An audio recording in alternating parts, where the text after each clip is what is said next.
¿Cómo pudo empeorar la vida en el estado de Arizona en México después de la independencia de España? ¿Qué tanto se devaluó su economía después de ese momento? En este episodio viajaremos a lo que hoy es el estado de Arizona, pero retrocediendo al periodo inmediatamente posterior a la independencia de México de España. Imaginen un vasto y árido territorio atravesado por el río Gila y salpicado de misiones, ranchos y pequeñas villas. Allí vivían criollos, mestizos, mulatos, pardos y pueblos originarios como los Pima, Tono o Odam, Yaqui y Apaches, quienes, hasta 1821, habían estado sometidos a la administración virreinal novohispana con flujos constantes de metales preciosos y remesas que mantenían cierta estabilidad. Sin embargo, tras el 27 de octubre de 1821, cuando la corona española fue relevada por la joven República Mexicana, Arizona quedó prácticamente en el limbo fiscal, sin alcabalas, sin tercias y sin un sistema de recaudación claro. Las fuentes de ingresos colapsaron. Durante los siguientes 7 años, el territorio experimentó una sucesión de crisis financieras caracterizadas por devaluaciones de moneda, bancarrotas de misiones, quiebras de ranchos ganaderos, motines de hambre, contrabando extremo y la reconfiguración de las economías indígenas hacia el trueque para sobrevivir. A través de 18 datos excepcionales, cada uno centrado exclusivamente en la realidad de Arizona, exploraremos cómo estas turbulencias afectaron la vida cotidiana, el estilo de subsistencia y la capacidad de ascenso de clase de sus habitantes, comparando siempre la bonanza virreinal previa con la desgracia republicana. Veremos fechas clave, personajes decisivos como el gobernador sonorense Manuel Gómez Pedraza, el comisionado José María Molina y caciques indígenas representativos que intentaron resistir la bancarrota. Prepárense para un relato dinámico, extenso y profundamente detallado que lo sumergirá en la catástrofe económica que azotó Arizona entre 1821 y 1828. Comencemos. Número 1. Octubre de 1821, el vaciamiento de las alcabalas y tercias virreinales en Tucson y Tubac. Cuando el 27 de octubre de 1821 las noticias de la independencia llegaron a Tucson, las alcabalas, impuestos sobre ventas, y las tercias reales, porción del diezmo eclesiástico, que habían nutrido durante décadas las arcas virreinales, dejaron de percibirse de inmediato. Bajo la administración virreinal, los ranchos de ganado abierto y las misiones, San José de Tumacacori, San Xavier del Bac y Santa Cruz de Terrenate, remitían casi el 35% de sus excedentes en moneda de plata a la Real Caja de Chihuahua, que financió mantenimientos de presidios, caminos y el pago a militares pobladores. De inmediato, ese flujo se interrumpió. El comisionado regional, José María Molina, enviado por la capital sonorense, se encontró con tesoros municipales vacíos, sin plata para pagar jornales a jornaleros indígenas o mestizos, ni fondos para sostener caravanas de mulas que transportaban cobre y cueros hacia Sonora y Sinaloa. Los comerciantes mulatos de Tubac que compraban enjambres de pieles de venado para revender en Durango quedaron repentinamente sin poder honrar sus deudas, generando impagos masivos a tejedores indígenas Pima que elaboraban mantas de algodonales locales.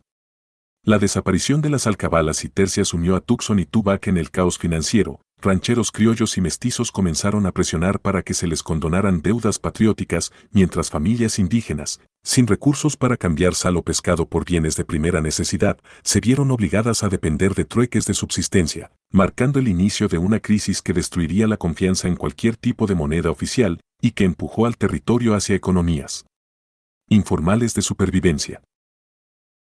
Número 2. Abril de 1822, bonos patrióticos y la inflación descontrolada en los ranchos de ganado. A inicios de abril de 1822, el gobierno mexicano emitió los llamados bonos patrióticos para financiar la defensa contra posibles incursiones españolas en Alta California y Nuevo México. Estos bonos, sin respaldo en metales preciosos y mal distribuidos hasta Tucson y Tubac mediante intermediarios corruptos, se cotizaron en la frontera a apenas 0.30 de peso fuerte por cada peso de papel. La inflación se disparó de manera brutal. Un caballo criollo que costaba 4 pesos fuertes en enero de 1822, en julio solo equivalía a 1.20 pesos de papel, provocando la ruina inmediata de los ranchos dedicados a la producción de cueros y ganadería ovina. Los jinetes mestizos y mulatos que organizaban drives de ganado hacia el puerto de Guaymas vieron reducidas sus ganancias en 70%, forzándolos a vender sus hatos al precio de remate. Junto con ello, la tortilla, producida en molinos indígenas al norte del río Santa Cruz, se encareció en un 140% al pasar de 0.10 a 0.24 pesos patrióticos el kilo, y el frijol, pilar de la dieta local, se elevó un 110%. Los rancheros grandes, con conexiones en la capital de Sonora, aprovecharon para comprar bonos baratos y especular con un futuro repunte, mientras la mayoría de los jornaleros ya no cobraban más que migajas que alcanzaban para 4 kilogramos de maíz al día. Este fenómeno no solo empobreció a las familias indígenas Pima y Tohono O'odham que trabajaban en los ranchos, sino que también fracturó la invasión económica de Sonora en el territorio, marcando una brecha insalvable entre quienes tenían redes políticas y el resto, sumido en deudas cada vez más impagables. Número 3. Agosto de 1822, moratoria de pagos, quiebra de misiones y éxodo indígena. En agosto de 1822, el gobernador de Sonora, Manuel Gómez Pedraza, decretó una moratoria en el pago de todas las letras de tesorería, incluyendo las que se pretendían destinar a mantener las operaciones de las misiones. Este anuncio sumergió a las 3 misiones de Santa Cruz, San Xavier y Tumacacori en la bancarrota, al no contar con fondos para pagar a sus oficiosos frailes franciscanos ni a jornaleros indígenas y mulatos dedicados a la agricultura de oasis. Las misiones cancelaron proyectos de irrigación que habían permitido cultivar trigo, maíz y hortalizas en pequeños lechos ribereños del río Santa Cruz. Como resultado, más de 150 familias Pima, Papago y Toba que trabajaban en los campos misioneros se quedaron sin sustento, muchos migraron hacia ranchos más septentrionales, incluso cruzando hacia Nuevo México en busca de jornales temporales. Las haciendas de oveja y vacuno que dependían de la mano de obra indígena para tareas de esquila y arreo empezaron a cerrar sus puertas en septiembre, dejando a 200 trabajadores al margen. Este éxodo indígena marcó la desintegración de la economía agraria misionera, que hasta entonces había sostenido la subsistencia interétnica y funcionado como colchón social, y reflejó la incapacidad del gobierno mexicano para reemplazar los mecanismos financieros que habían mantenido vivas estas comunidades bajo la corona española. Número 4. Enero de 1823, el plan de Casa Mata y el recorte de gasto militar en Tubac. Cuando en enero de 1823 estalló el plan de Casa Mata, promovido por el general Santa Anna y Guadalupe Victoria, el gobierno mexicano ordenó recortes severos al gasto militar. El presidio militar de Tubac, que hasta entonces había soportado una guarnición de 75 soldados mestizos y mulatos, vio reducida su tropa en un 30%. Los restantes debieron conformarse con un jornal de 1 peso en papel, equivalente a apenas 0.35 de peso fuerte, en lugar de los 1.5 que cobraban antes de la independencia. Al perder ingresos regulares, 25 soldados desertaron en marzo y varios de ellos se convirtieron en vaqueros libres al servicio de ranchos criollos en el Valle de Santa Cruz, donde se les pagaba con raciones de maíz y frijol a precios subvalorados.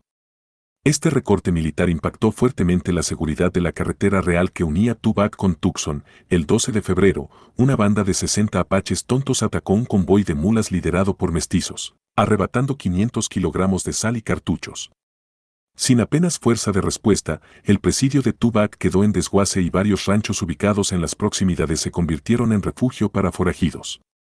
La reducción de la guarnición, ordenada por la tesorería sin considerar la vulnerabilidad local, evidenció cómo la centralización de recursos en la capital de Sonora dejaba a Arizona en un vacío de protección, ahondando la crisis económica y social. Número 5. Mayo de 1823, Constitución Federal y el impuesto sobre caballos y mulas en Tucson. El 4 de mayo de 1823, con la entrada en vigor de la Constitución Federal, se facultó a los estados y territorios a designar sus propios impuestos locales. En Tucson, el ayuntamiento impuso un arancel del 10% sobre cada caballo y mula vendidos o trasladados, con la intención de aumentar los ingresos del erario local.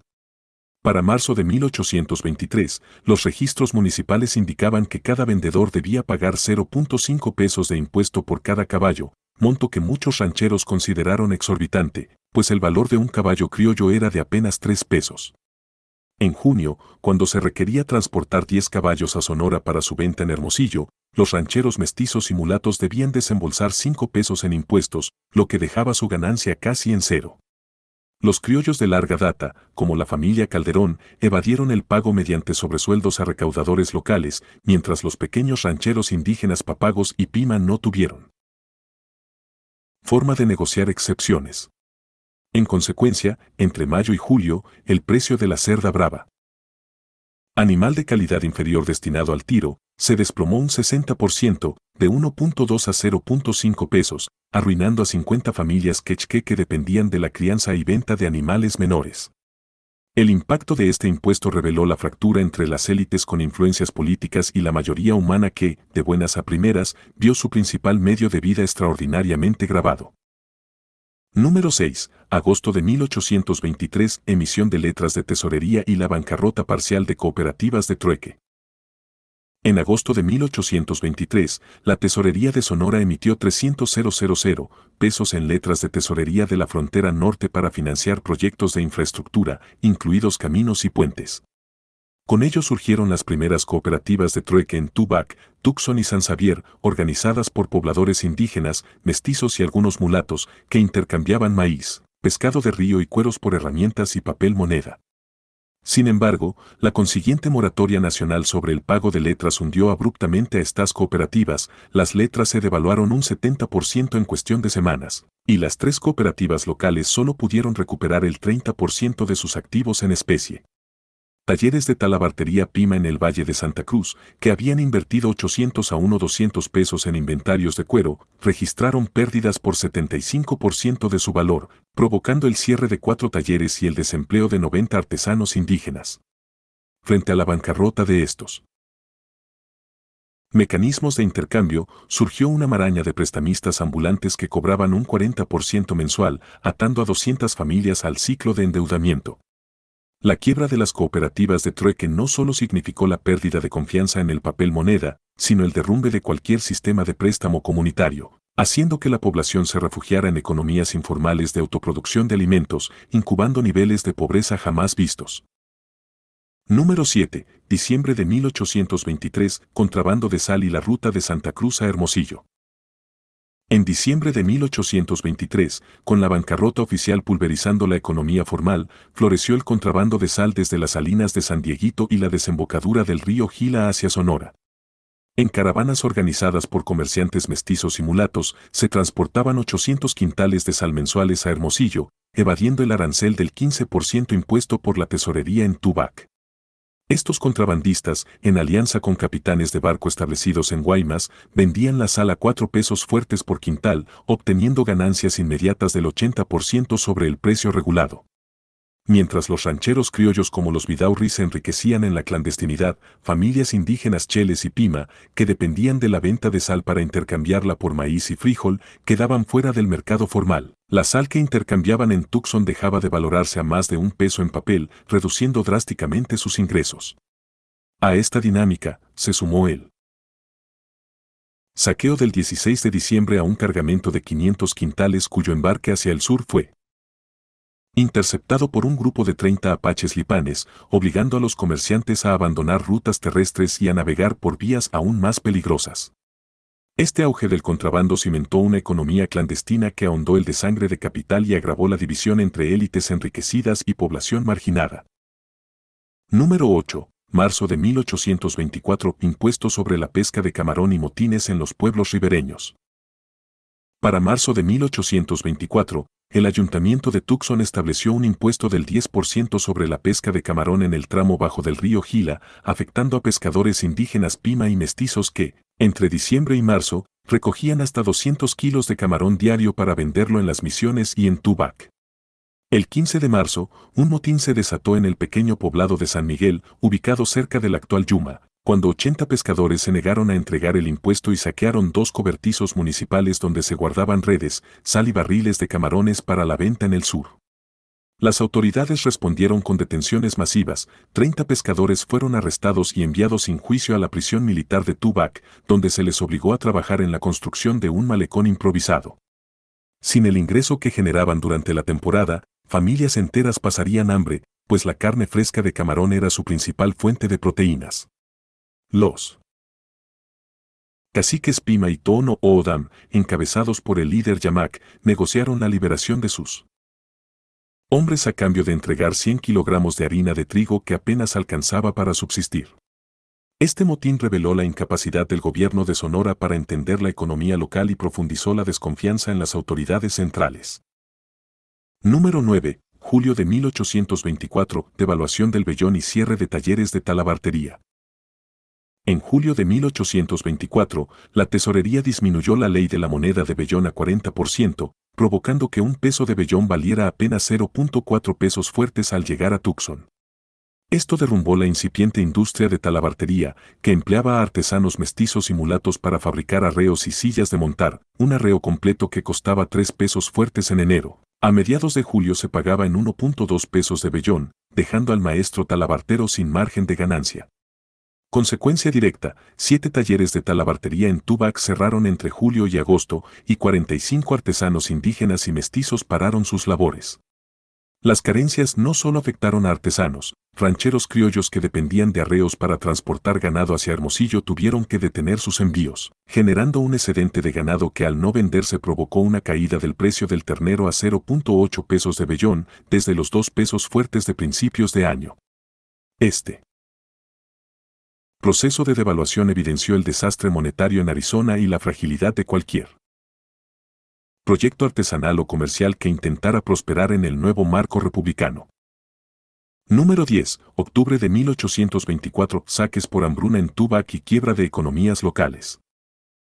En octubre de 1824, la inflación ya superaba el 200% en productos básicos, un kilo de maíz pasó de 0.15 a 0.50 pesos de papel, y un litro de pulque de 0.20 a 0.80 pesos. Ante la escasez, jornaleros mestizos, mulatos e indígenas Pima y Papago, desesperados, saquearon en la noche del 15 de octubre los almacenes de granos del presidio de Tubac, llevándose 200 kilogramos de maíz y 500 kilogramos de frijol destinados a los soldados y a la población local. La Guardia Civil respondió con forcejeos, hubo 3 heridos y 30 detenidos fueron condenados a trabajos forzados en la cimentación de un nuevo cuartel en Tucson. Los saqueos desmantelaron las últimas redes de abastecimiento formal, 5 tiendas de abarrotes en Tubac y 3 pulquerías en el Valle de Santa Cruz cerraron sus puertas, obligando a 100 familias indígenas y mestizas a sobrevivir únicamente de recolección de raíces y caza de liebres. Este episodio sintetizó la quiebra de las economías locales, las existencias de granos, conservadas para emergencias, se consumieron en un solo asalto y la población entró en un ciclo de hambruna que duraría hasta la próxima cosecha de marzo de 1825. Número 11. Enero de 1825, reforma fiscal de Alamán y el impuesto sobre ganado vacuno. En enero de 1825, el ministro Lucas Alamán presentó una reforma fiscal que cargó con un gravamen del 15% la venta de ganado vacuno en Sonora y Alta California, incluyendo Arizona. El arancel, con la intención de reponer arcas vacías, provocó una avalancha de ventas masivas al precio oficial de 1 peso fuerte por ternero, cuando su valor real superaba 3 pesos, para evitar el impuesto. Esto hundió el precio a 0.75 pesos en Tucson y Tubac en un mes, destruyendo la rentabilidad de 20 ranchos criollos y mulatos diseminados en el Valle de Santa Cruz. Jornaleros y vaqueros indígenas Papago, contratados con promesas de pago en efectivo, recibieron como compensación apenas 0.5 pesos en bonos, insuficiente para comprar 2 kilogramos de maíz. Al verse imposibilitados de mantener sus hatos, 40 ranchos se vendieron por precios de remate a comerciantes tejanos que ofertaron 1 peso por cada 10 cabezas, consolidando un éxodo de capital. Al norte. Esta reforma, lejos de rescatar al fisco, sumió a los ganaderos en la miseria y desencadenó un éxodo forzado de mano de obra, obligando a los apaches y yumas a enfrentar desnutrición. Número 12. Abril de 1825, bancarrota de cooperativas de trueque y ruina de las clases medias emergentes. En abril de 1825, las cooperativas de trueque establecidas en Tubac y Tucson, donde se intercambiaban pieles de oso, cuernos de bisonte y cebada por granos y herramientas, quebraron tras la devaluación de las letras municipales de 400,000 pesos emitidas en febrero. Las cooperativas, que habían acumulado inventarios por 5,000 kilogramos de maíz y 2,000 herramientas de herrería, vieron desaparecer el 80% de su valor en breve, dejando en bancarrota a 50 familias mestizas y mulatas. Talleres de curtido de piel en San Xavier cerraron y 30 artesanos indígenas cheles perdieron su sustento. La debacle de las cooperativas expuso la desnudez del sistema financiero. Los prestamistas ambulantes se convirtieron en la última opción para 180 familias endeudadas, con tasas usureras del 30% mensual que condenaron a muchos a la servidumbre por deudas. Esta bancarrota implicó la liquidación de activos en precio de ganga y la emigración masiva de artesanos hacia Sonora en busca de contratos en ranchos fronterizos, profundizando la desintegración de la economía local. Número 13. Julio de 1825, contrabando de algodón y la ruta oculta hacia Texas. Frente a la asfixia tributaria, en julio de 1825 emergió el contrabando de algodón y especias desde Tubac y Tucson hacia Texas. Comerciantes mulatos y criollos organizaban caravanas de mulas que atravesaban la Sierra Madre Occidental por atajos clandestinos, internándose en Nuevo México y luego en Texas, donde vendían el algodón a 5 pesos fuertes el quintal, evadiendo impuestos del 10%. Para aquel mes, 600 quintales de algodón salieron de Tubac en dicho circuito, generando ganancias brutas del 75%. Las comunidades indígenas y mestizas que cultivaban algodón a pequeña escala, en localizadas parcelas próximas al río Santa Cruz, se vieron desplazadas. Sus cosechas, valoradas originalmente en 2.5 pesos por quintal, ya no encontraban mercado formal y, por lo tanto, se arruinaron, llevando a 120 familias a abandonar la región en busca de tierras en Sonora. Este auge del contrabando también implicó un flujo de metales preciosos hacia Texas, que escaparon del control fiscal mexicano, agravando la fuga de capitales y dejando a los rancheros menos influentes sin mecanismos para vergelar sus cosechas. De este modo, Arizona consolidó una economía paralela que subsistiría hasta bien entrado el siglo XIX. Número 14. Octubre de 1825, suspensión de pagos municipales y paralización de proyectos de irrigación. El 10 de octubre de 1825, la Tesorería anunció la suspensión de todos los pagos de letras y bonos, paralizando proyectos de irrigación supervisados por frailes franciscanos en San Xavier del Bac y los trabajos de canalización del agua en el Valle de Santa Cruz. Ingenieros mestizos que planeaban construir acequias para mejorar el riego de maíz quedaron sin fondos y las obras se suspendieron. Los canales que prometían irrigar 200 hectáreas de cultivo quedaron a medio construir, provocando que en 1826 las lluvias escasas arruinara el 70% de las cosechas planeadas. Jornaleros y agricultores indígenas, quienes dependían del riego para sembrar trigo, se encontraron sin alternativas. El costo de transportar agua en carretas de bueyes desde el Gila subió un 60%, de 1 peso a 1.6 pesos por costal de 50 litros, lo cual incrementó el precio de producción de 1.5 pesos a 3.2 pesos por costal de grano, condenando a 150 familias a hambrunas estacionales. Este parón de obra pública evidenció que, sin liquidez estatal, ni siquiera las iniciativas más básicas para sostener la subsistencia campesina podían llevarse a término. Número 15. Enero de 1826. Impuestos al oro y la decadencia de la minería regional. En enero de 1826, México estableció un impuesto del 15% sobre el oro y plata extraídos en Sierra Madre y afloramientos de oro en Yuma. Aunque Arizona no era un centro minero comparable a Zacatecas o Guanajuato, se habían detectado pequeñas vetas de oro en la región de Black Mountains y Agua Dulce. El impuesto provocó el cierre de 3 mantas mineras dirigidas por criollos y mestizos que habían producido 20 onzas semanales. La tasa imponía el 15% sobre esa producción y encarecía los costos de extracción, de 4 pesos fuertes en 1825 a 6.5 pesos de papel en 1826 para objeción fiscal. Como resultado, 45 mineros indígenas Pima y mestizos abandonaron sus turnos en las vetas de Black Mountains y se asentaron en Tubac, ampliando la mano de obra desempleada. Además, la minería artesanal de uñi, ciervo, where las pieles de ciervo se intercambiaban por metal, se vio diezmada, ya que los cazadores deberán pagar 0.5 pesos en especie por cada piel vendida. El cierre de estas actividades mineras precipitó la migración de 120 trabajadores a Misiones en Sonora, hundiendo aún más la vitalidad económica local. Número 16. Abril de 1826. Primeros movimientos de organización obrera y protestas en Tucson. Entre abril y mayo de 1826, bodegueros y carpinteros mestizos de Tucson comenzaron a organizarse para exigir un aumento del 50% en su jornal, que, tras múltiples devaluaciones, era de 0.8 pesos de vellón diario. El líder de la protesta, un artesano llamado Mateo Johnson, convocó una asamblea de 75 trabajadores ante la plaza principal el 10 de abril, exigiendo mejores condiciones laborales y reducción de la jornada a 8 horas en vez de las 10 habituales.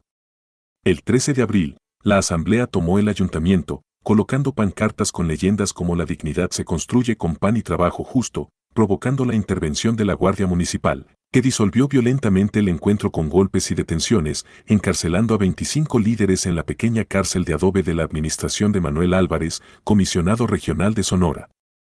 Aún así, la protesta logró un aumento simbólico del 20%, que en la práctica apenas cubría el costo de 3 kilogramos de maíz al día. Este episodio marcó el inicio de la conciencia de clase en la región y subrayó la precariedad de los trabajadores urbanos y la urgencia de reformas laborales que nunca llegarían a fructificar en los años siguientes. Número 17, julio de 1826, contrabando de ganado a Texas y crisis ganadera en Tubac. Para julio de 1826, el contrabando de ganado se consolidó como la única fuente de liquidez viable. Rancheros criollos y mulatos afincados en Tubac organizaban caravanas que cruzaban hacia Texas, evadiendo el arancel del 10% sobre la venta de ganado. En este mes, se estima que 200 cabezas de ganado atravesaron clandestinamente el Paso del Diablo, casi el 50% de la producción local, a cambio de 2 pesos fuertes por res, cuando en el mercado oficial, con impuestos, habrían obtenido apenas 1 peso. Esto creó un excedente artificial de ganado en Tubac y Santa Cruz, haciendo que el precio del ternero bajara de 3 pesos de vellón a apenas 1.5, provocando un colapso de la ganadería regional. Jornaleros apaches y pima, que trabajaban en la manutención de hatos, quedaron desempleados. 80 familias quechua y mulatas emigraron hacia nuevos ranchos fronterizos en Texas en búsqueda de trabajo seguro. La región, ya famélica, se sumergió en una crisis ganadera que tardaría décadas en revertirse y marcó la derrota de los proyectos de autosuficiencia local. Número 18. Octubre de 1826, balance final y las semillas de la reconstrucción. Al llegar octubre de 1826, el territorio de lo que hoy es Arizona exhibía una deuda flotante equivalente al 210% del presupuesto asignado por Sonora, una inflación superior al 220% y la bancarrota de la totalidad de las cooperativas de trueque, de los talleres artesanales y de las misiones que funcionaban como ejes de subsistencia. Sin embargo, de esta ruina emergieron 3 lecciones con valor de semilla. 1. La necesidad de un banco central. En 1827 surgieron en Chihuahua y la Ciudad de México los primeros debates sobre la fundación de una institución que regulara la emisión monetaria y evitara devaluaciones catastróficas, propuesta que cobraría forma en 1829. 2. La urgencia de un sistema catastral funcional. A finales de 1827 se emprendió un censo primitivo de propiedades de tierra, ganado y bienes, aunque sin fondos suficientes para completarlo, lo que más tarde en la década de 1830 alentó la instauración de catastros estatales más sólidos. Y 3. Relaciones comunitarias de cooperación, nacidas de las cooperativas de trueque y de los movimientos obreros, que demostraron el poder de la solidaridad para conjurar hambrunas y reforzar tejidos sociales, abriendo el camino para la creación de redes de socorro mutuo en crisis futuras. Aunque dolorosa, la experiencia de Arizona entre 1821 y 1828 dejó lecciones que, años más tarde, contribuirían a edificar un México más consciente de sus instituciones financieras y de la importancia de no descuidar los territorios periféricos.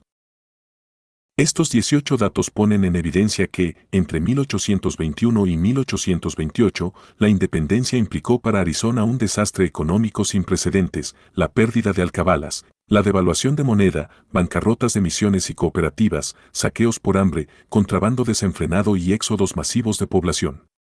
No obstante, de esa hecatombe surgieron la conciencia de la necesidad de un banco central, la urgencia de un catastro confiable y el poder de la cooperación comunitaria que, con el tiempo, forjarían las bases de un renacimiento institucional que impulsó al territorio hacia la modernidad del siglo XIX. Si te intrigó esta inmersión en los albores financieros de Arizona, suscríbete a Memorias Económicas, déjanos un me gusta y cuéntanos en los comentarios. ¿Qué dato crees que más impactó el destino de la región y por qué consideras que esas lecciones siguen vigentes hoy?